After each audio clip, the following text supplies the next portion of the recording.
줄 90%에 훨씬 못 미치는 98%에 머무는 겁니다. 뉴욕타임즈는 핵심 경합주 승리 가능성에 비상등이 켜졌다고 경고했습니다. 최근 발표된 여론조사 결과 해리스 쪽으로 다시 녹색등이 들어왔습니다. 하워드대가 현지 시간 경합주 흑인 유권자 981명 가운데 83%가 해리스 부통령을, 8%가 트럼프 전 대통령을 선택했습니다. 같은 하워드대의 9월 조사 때 해리스 81%, 트럼프 12%에서 격차를 더 벌린 것입니다. 전문가들은 앞서 나온 여론조사가 트럼프에 대한 흑인 지지도를 과대평가한 것 같다고 진단하기도 했습니다. Of former President Donald Trump, who still has overwhelmingly negative favorability ratings in Black communities, despite his campaign doing a number of outreach efforts to both Black American leaders and Black American voters, especially in critical swing states like Pennsylvania, Michigan, Georgia, and North Carolina. 지난 14일 여론조사기관 유가브가 발표한 조사에서도 해리스 부통령은 흑인 유권자 지지율 89%를 얻어 12%에 그친 트럼프 전 대통령에 크게 앞서는 것으로 나타났습니다. 지난 2020년 바이든 대통령이 흑인 유권자들로부터 받은 것과 비슷한 수준으로 회복한 모습입니다. YTN 황보선입니다. 해리스 부통령은 현지 시간 19일 경합주인 미시간주를 방문해 대선 사전투표를 독려했습니다. 해리스 부통령은 미시간주 최대 도시 디트로이트에 있는 고등학교에서 조지아주와 노스캐롤라이나주의 사전투표 첫날 투표율이 역대 최고치였다며 디트로이트에서도 몇 가지 기록을 경신할 거라고 말했습니다. 경쟁자인 공화당 트럼프 전 대통령에 대해서는 고령인 점을 가리켜 점점 더 불안정하고 부적합하다는 것을 스스로 증명하고 있다고 지적했습니다. 교육부가 조건부 휴학 승인 방침을 밝혔지만 의대생들은 여전히 반발하며 돌아오지 않고 있습니다. 대학들은 아무리 늦어도 11월 하순까지는 학생들이 돌아와야 학사 운영이 가능하다고 보고 있는데 만약 학생들이 대거 유급 처리될 경우 등록금 반환 소송으로까지 번질 가능성도 있습니다. 염혜원 기자입니다. 교육부가 조건부 휴학 승인이라는 마지막 카드를 던졌지만 의대생들은 여전히 반발하고 있습니다. 국립대 의대와 병원을 대상으로 한 국정감사장마다 조건 없이 휴학을 승인해달라는 학생과 학부모들의 집회가 잇따랐습니다. 휴학을 승인하라! 승인하라! 승인하라! 승인하라! 대학들은 휴학을 승인할 수도, 그렇다고 마냥 안 할 수도 없는 상황에 빠졌습니다. 교육부는 동맹 휴학이 아닌 걸 확인하기 전엔 절대 휴학 승인을 하지 말라고 하지만 학사 일정상 시간을 더 끌면 그나마 최대한 늘려놓은 1학기 수업 충족 기준도 못 채울 위기이기 때문입니다. 이미 휴학을 승인한 서울대도 같은 고민이었다고 설명했습니다. 학사 운영에서 어려움이 있다라고 하는 점은 전에 논의가 됐었고 1학기 그 탄력적 운영 가이드에 따라서 1학기 종료 시점을 10월 말로 그 변경을 했습니다.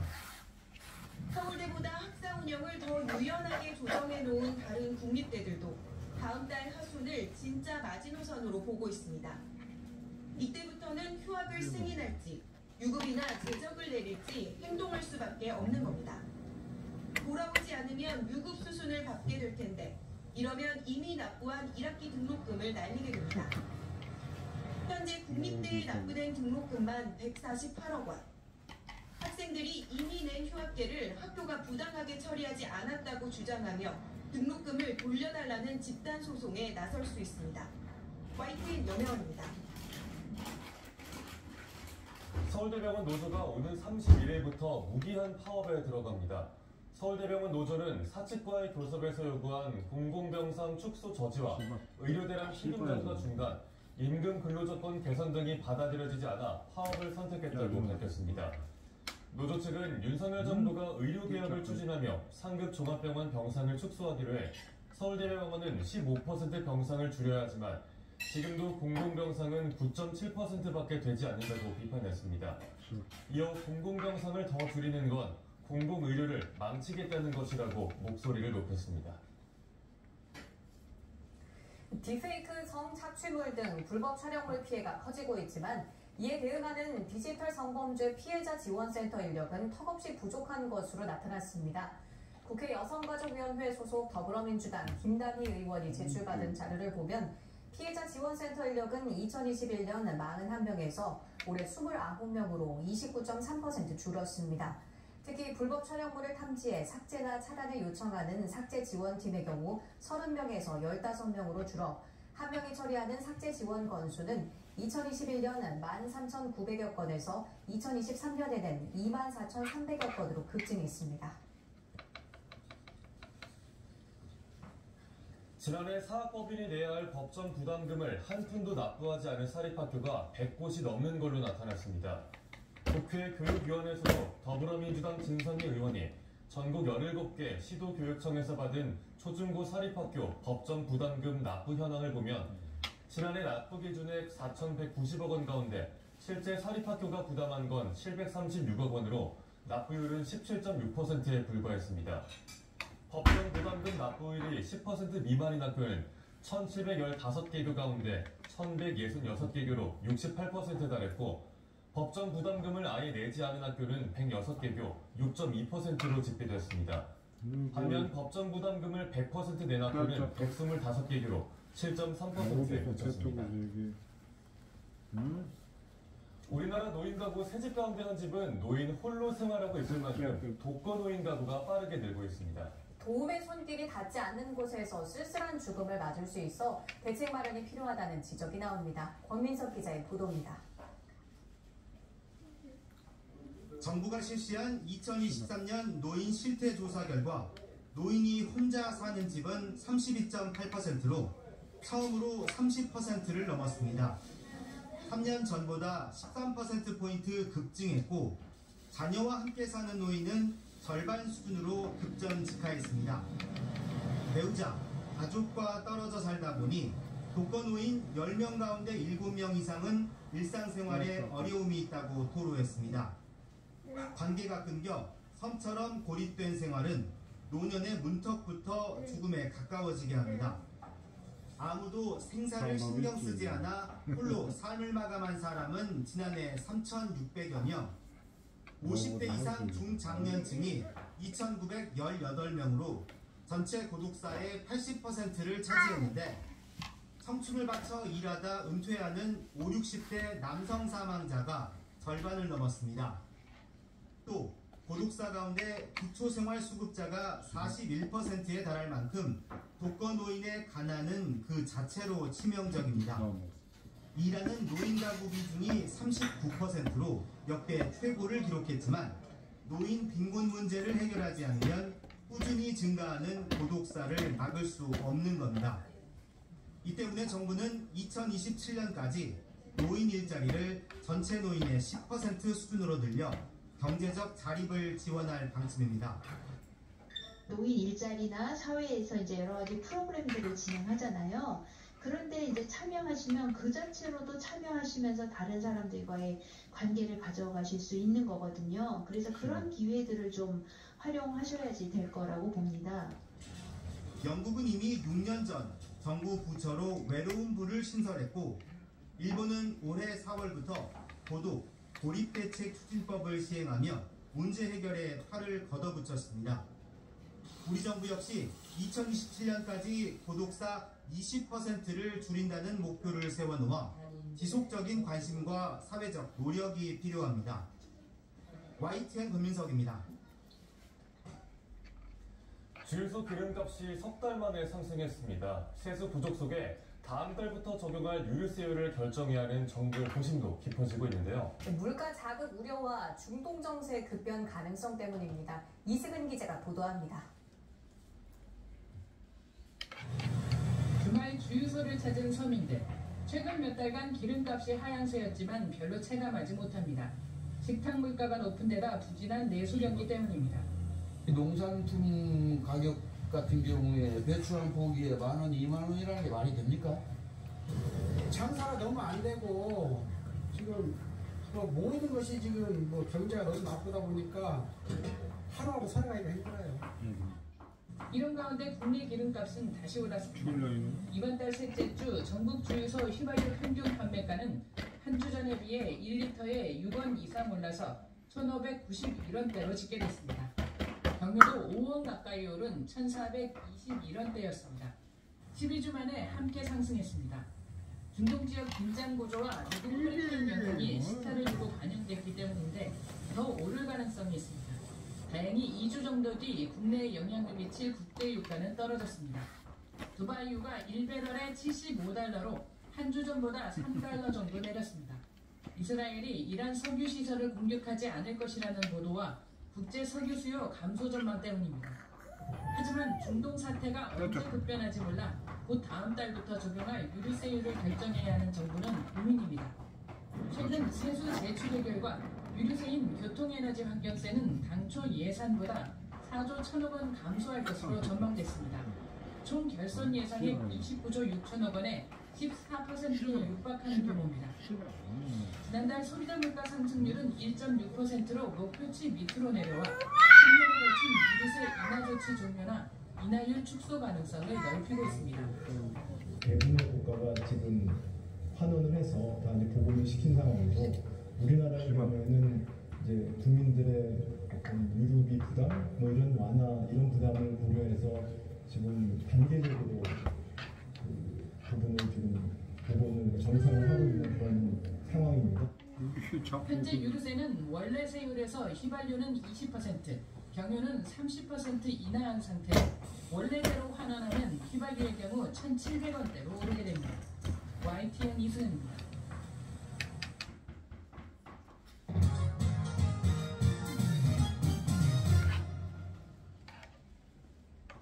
휴일인 오늘 올가을 들어 가장 쌀쌀한 날씨가 찾아왔습니다. 강원 북부 산간에는 올가을 첫 한파주의보가 내려졌고 낮에도 찬바람이 불며 종일 서늘하겠는데요. 자세한 날씨는 과학기상부 신미린 캐스터와 알아보겠습니다. 어서 오세요. 네, 오늘 아침에 좀 춥게 느껴질 정도로 쌀쌀하더라고요. 밤사이 기온이 많이 내려갔다고요? 네, 맞습니다. 지난 금요일부터 추위를 부르는 가을비가 내렸는데요. 보통 가을비는 빗자루로도 피한다라는 속담이 있을 정도로 양이 적은 게 특징이지만 요즘은 이런 말이 무색하게 여름처럼 양도 많고 돌풍과 벼락을 동반하기도 합니다. 밤사이 대부분 지역에서 비는 잦아들었지만 찬 공기가 밀려오면서 날씨가 다시금 추워졌는데요. 오늘 서울 아침 기온은 10.7도로 올가을 들어서 가장 쌀쌀했고요. 그 밖의 지역도 이천이 6.6도, 정선이 7.5도, 부산 13.6도 등으로 올가을 최저 기온을 기록한 곳이 많았습니다. 특히 기온이 큰 폭으로 떨어진 강원 북부 산간에는 올가을 들어 처음으로 한파주의보가 내려지기도 했는데요. 그간 내린 비가 추위에 얼어붙으면서 도로 살얼음이 발생할 수 있습니다. 강원 지역으로 단풍 보러 가시는 분들은 교통안전에 유의하셔야겠고요. 산행 시 미끄럼 사고에도 각별한 주의가 필요하겠습니다. 네, 오늘 낮에는 어제보다 더 쌀쌀하다고요? 네, 맞습니다. 낮에도 찬바람이 불면서 종일 서늘하게 느껴지겠는데요. 평소보다 따뜻한 옷차림으로 체온 유지에 신경 써주셔야겠습니다. 오늘 낮 기온 살펴보겠습니다. 서울이 19도 선으로 어제보다는 2도, 예년보다는 1도 정도 낮겠고요. 대구가 17도, 강릉 15도 등으로 대부분 지역에서 20도 아래에 머물겠습니다. 가을비가 내리며 늦더위가 물러나고 계절의 시계는 제자리를 되찾았지만 급격한 기온 변화에 몸이 적응하지 못하면서 면역력이 떨어지기 쉬운데요. 감기 걸리지 않도록 건강관리도 잘해주셔야겠습니다. 네, 어제는 또 곳에 따라 흐리고 비가 오는 곳도 있었는데 오늘 하늘 표정 어떤가요? 네, 대부분 지역에서 오늘은 맑은 하늘이 드러나겠습니다. 다만 제주도는 하늘빛이 흐린 가운데 오전까지 비가 조금 더 이어지겠고요. 오늘 대부분 지역에서 바람이 강하게 불겠습니다. 강풍특보가 발효 중인 영남해안과 남해안은 오늘까지, 제주도는 내일 오전까지 초속 20m 이상의 돌풍이 불겠고요. 해상에는 물결이 최대 6m까지 높게 일겠습니다. 풍랑주의보가 내려진 해상도 풍랑경보로 한 단계 강화될 가능성이 있으니까요. 선박은 안전한 곳으로 피항하고 정박 중인 선박도 고정 상태를 점검해 주시는 게 좋겠습니다. 또 동해안과 제주도에는 너울성 파도가 높게 일겠고 서해안과 남해안을 중심으로는 만조시에 저주대 침수 가능성이 있으니까요. 시설물 관리와 해안가 안전사고에도 유의하셔야겠습니다. 네, 바람도 많이 불고 날씨도 추워서 농작물 피해 우려하는 분들도 많더라고요. 더운 피해 예방법 알려주신다고요? 네, 가을은 정말 수확의 계절인데 요즘 가을 호우가 잦은 데다가 기온 변화도 심해서 걱정인데요. 오늘 경기 북부와 강원 내륙 산간에는 서리가 내리고 물이 어는 곳도 있어서 농작물 관리에 각별한 주의가 필요합니다. 피해를 최소화할 수 있는 방법을 살펴보겠는데요. 가을무, 배추와 같은 노지 채소는 기온이 내려가기 전에 서둘러 수확하는 게 좋습니다. 동해를 입는 온도는 무의 경우 0도 이하, 배추는 영하 8도 이하지만 기온이 급격히 떨어지면 영하 3도에도 피해를 입을 수 있습니다. 이럴 때는 구직포나 비닐, 집 등으로 덮어주거나 미리 수확해서 저장하는 게 좋고요. 만약 동해를 입었을 때는 기온이 회복돼서 엄 부분이 녹은 뒤에 수확을 하는 게 좋습니다. 사과나 단감 같은 과수는 성숙기 전후로 서리 또는 저온 피해에 각별히 주의해야 하는데요. 일단 수확 시기가 너무 늦지 않도록 조절하고 피해가 우려된다면 연소법이나 송풍법 등으로 과원 내부에 상분기가 오랜 시간 정체되지 않도록 해야 합니다. 시설작물 역시 하우스 보온을 위한 장비를 보강해야 하고요. 작물별로 적절한 온도를 유지할 수 있도록 세심하게 관리해 주셔야겠습니다. 네, 수확시 농작물 피해 없도록 주의하셔야겠고요. 끝으로 이번 주 날씨 전망 어떨까요? 네, 이번 주도 기온 변화가 무척 심하겠습니다. 주 초반에는 비 소식도 들어있는데요. 자세한 날씨 전망 그래픽으로 살펴보시죠. 내일은 오늘과 비슷하거나 조금 높은 기온을 보이겠습니다. 보통 이맘때 서울 아침 기온이 10도, 낮 기온이 20도 정도인데 내일 서울은 한 이맘때 수준의 가을 날씨가 이어지겠습니다. 다만 하늘빛이 다시 흐려지겠는데요. 내일 오후부터 남부와 제주도에는 가끔 비가 내리겠고 화요일에는 전국으로 비가 확대하겠습니다. 비가 그친 뒤 수요일에는 전국으로 떨어지겠지만 목요일 낮부터는 예년 수준을 되찾겠고요. 주 후반에는 다시 맑고 일교차 같은 전형적인 가을 날씨가 이어지겠습니다. 네, 큰 일교차에도 유의하셔야겠습니다. 지금까지 과학기상부 신미림 캐스터와 날씨 전망 알아봤습니다. 고맙습니다.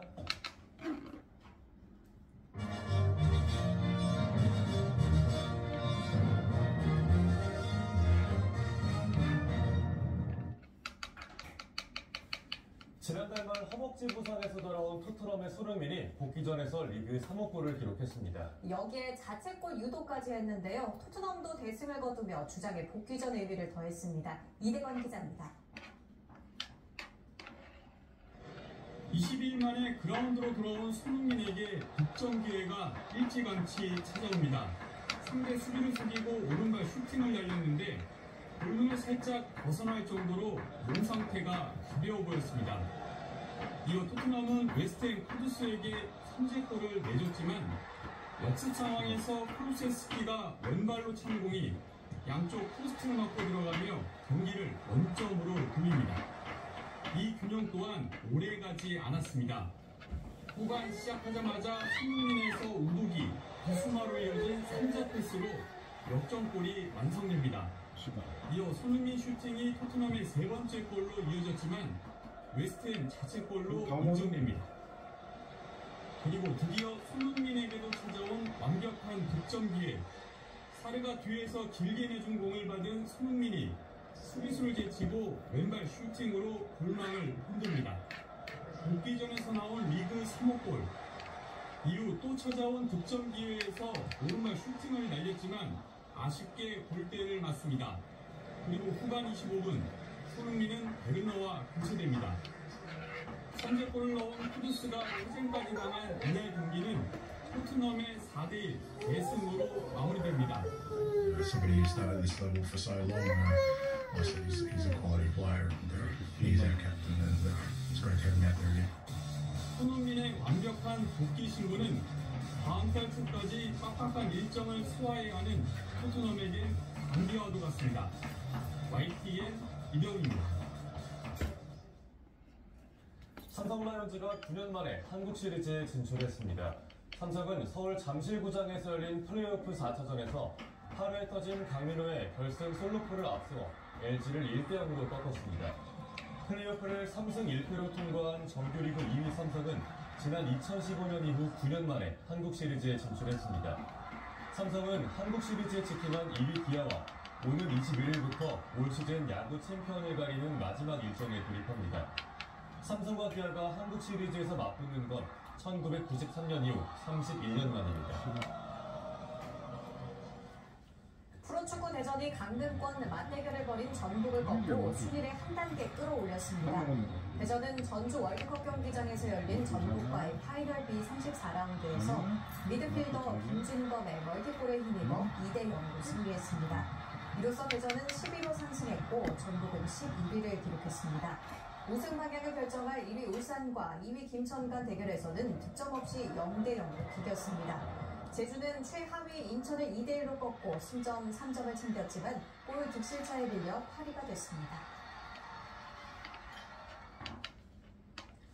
여자 프로배구 2시즌 연속 준우승에 머문 흥국생명이 디펜딩 챔피언 현대건설을 꺾고 개막전 승리를 거뒀습니다. 흥국생명은 수원체육관에서 열린 여자 배구 개막 경기에서 현대건설을 세트스코어 3대1로 눌렀습니다. 배구 여자 김연경은 16점을 올리며 세계 최정상급 기량을 과시했고 새 외국인 선수 투투쿠는 21득점으로 화려한 데뷔전을 치렀습니다. 정인주도 12점을 올리며 흥국생명의 약점으로 지적됐던 날개 공격수 한자리 역할을 톡톡히 해냈습니다. 최근 북중미 월드컵 아시아 3차 예선전 이라크와의 홈 경기는 우여곡절 끝에 서울 상암이 아닌 용인 밀림 스타디움에서 열렸죠. 서울시가 논두렁 잔디라는 오명을 쓴 상암 월드컵 경기장의 잔디 상태를 개선하겠다며 내년도 예산 확대 계획을 밝혔습니다. 보도에 차정근 기자입니다. 매끄러운 패스와 가벼운 몸돌림. 중동의 강호 이라크를 3대2로 꺾은 우리 대표팀의 활약은 지난 팔레스타인전보다 훨씬 돋보였습니다.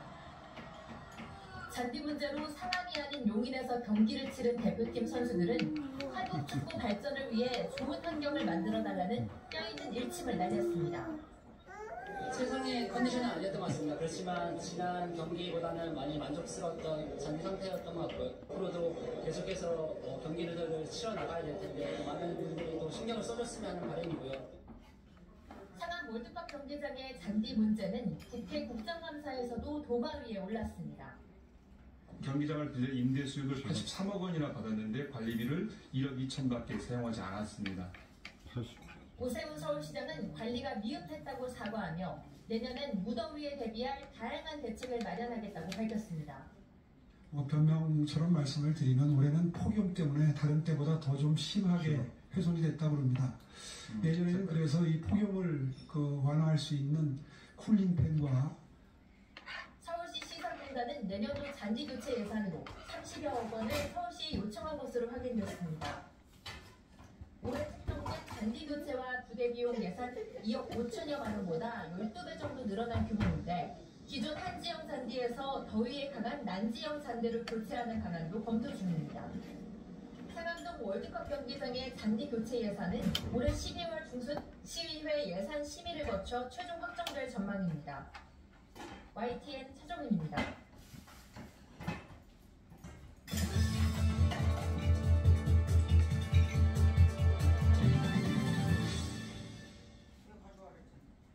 짐을 옮길 때 계단이나 진입방지 돌을 마주하면 이동이 불편하죠.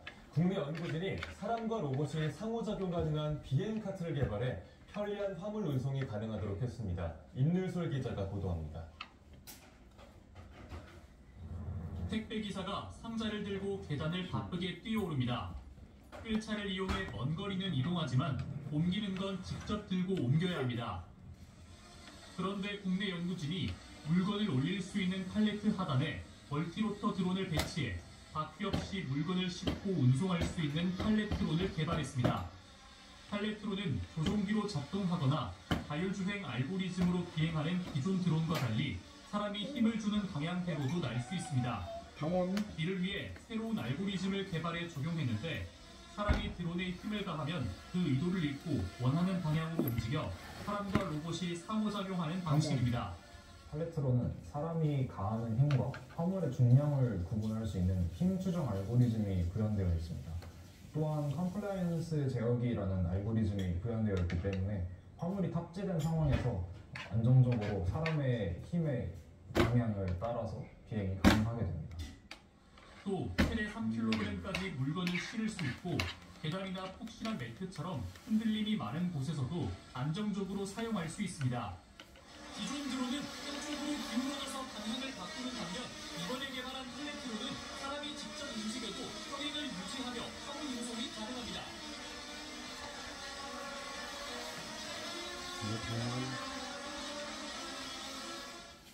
연구팀은 드론 프로펠러를 내부에 숨겨서 외부 충격으로부터 안전하게 운용할 수 있다고 설명했습니다. 미래의 안정적인 화물 운송 드론, 그리고 더 나아가서는 미래 에어택시 분야에서 승객을 수송할 때 보다 안전하고 보다 쾌적한 환경을 조성해 줄 수 있는 새로운 드론으로 기능할 것으로 기대합니다.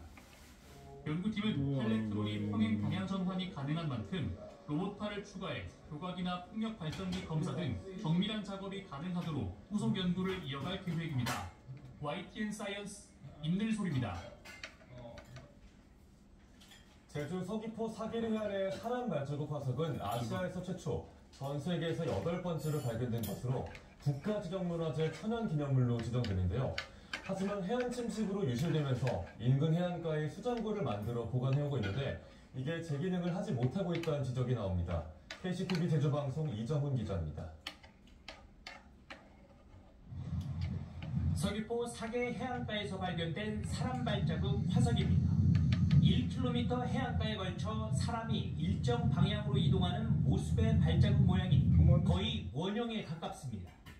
주변엔 사슴 발자국과 새 발자국, 연체동물과 식물 화석 등 다양한 화석 수천 점도 발견됐습니다. 생성 시기에 논란은 있지만 아시아에선 처음, 세계에선 8번째로 발견돼 지난 2005년 국가지정문화재 천연기념물로 지정됐습니다. 하지만 선명했던 발자국은 해를 거듭하면서 파도 등 해안 침식작용 등으로 많이 유실됐습니다. 보존을 위해 초기 발견된 사람 발자국 화석의 복제본이나 자연적으로 떨어진 전석들을 한데 모아 지난 2021년 신축한 수장고에서 보관 중입니다. 세계적으로도 희귀한 사람 발자국과 동물 발자국들의 화석을 보관하고 있는 수장고가